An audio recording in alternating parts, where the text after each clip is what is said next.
money from the forecast. Heard you like to jump. Heard you like to. Heard you like $2,000, $3,000 a month. jump. Heard you like to jump. Heard you like to. Heard you like to. Got me to this point, and not giving up was just maintaining. A daily balance, putting in things with creativity. Sometimes you could have an overload.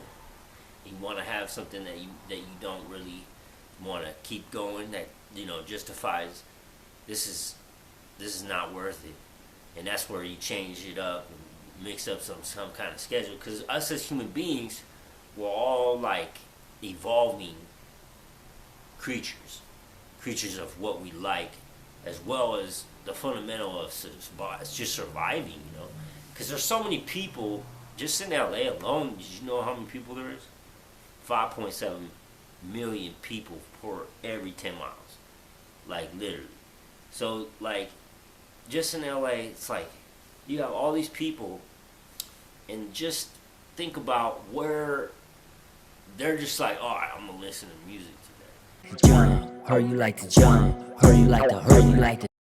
When they're not handling business and making incentives for the money, then the options come in, and the realism is like, okay, this really break down where I'm at. Like, I gotta make ends meet, or else this music shit is just like a part-time thing while I'm in the car going somewhere.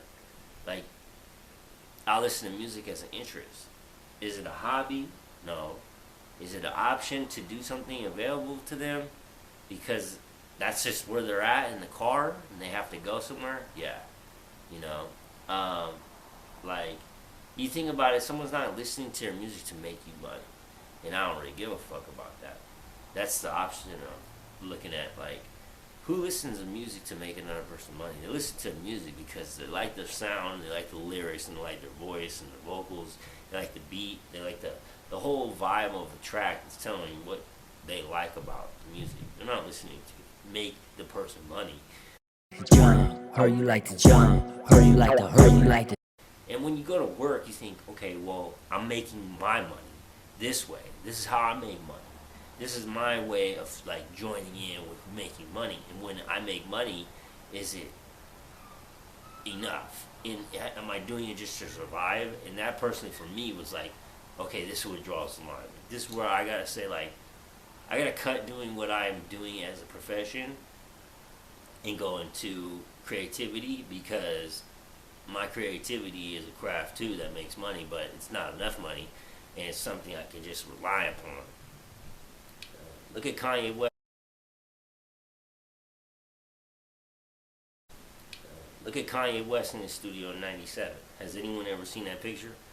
You got him with the NPCs around him, blank walls, no canvases on the wall, and he's just inside there by himself, like, just zoomed in, focused on what he wants to do.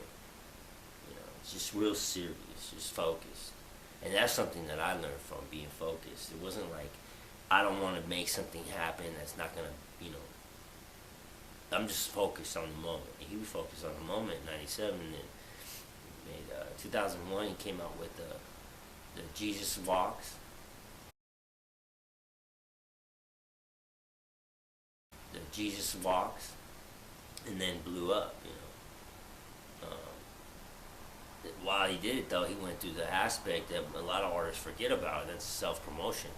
He went through the aspects of knowing somebody and going through obligedly, interesting enough, and spoke his mind about ambition he had. Ambition for the success of tomorrow. And I'm not the one to say that wasn't me at all, because I started in 2016, and I just organized a lot of things, and that was my perspective at the time too. Just focus, fuck the views, fuck the count, but promote yourself no matter what. For itself, she be walking out, drinking all that 24%. What do I feel promoting has done for me? I feel that it's given me some options, some leadership, some values. I'm not going to sit here and say that promotion is easy and it's part of a trail. it's like I'm a trailblazer for myself and who I admire now. It's just who I want to be and who I am as an artist. And I feel that as an artist, you create that daily by your instincts. What's inside that person? What's the personification of who you are? And making that happen was something that gave me the ability to say, okay, this is music. This is what I enjoy. You know, I might say in a verse like, life is unexpected, uncertain, and hectic. It may grab you underwater and throw you into depression. Make you say, what if? Take this as a lesson, eat it up for breakfast, and narrate your life with direction. Anywhere you go, like Nate Dogg in heaven. So, watch for lies with bitches with deception. The cops are the green staff that talk to the corrections.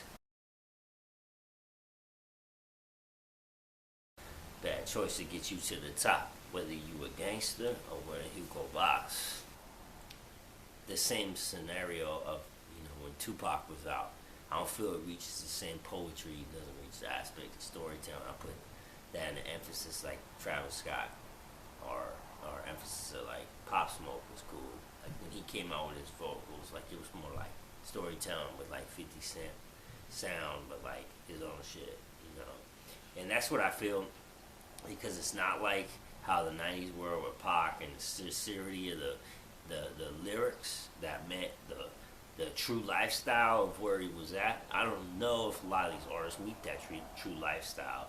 It's like a tree of life, right? The tree of life is a tree of everything being of where you bore it. You live it to create that from where you plant. So where you sow your seed is where you plant, and that's where you grow. I don't see a lot of people making that on general, aspects of the game of life, but music itself has changed a lot. That's the perception of it.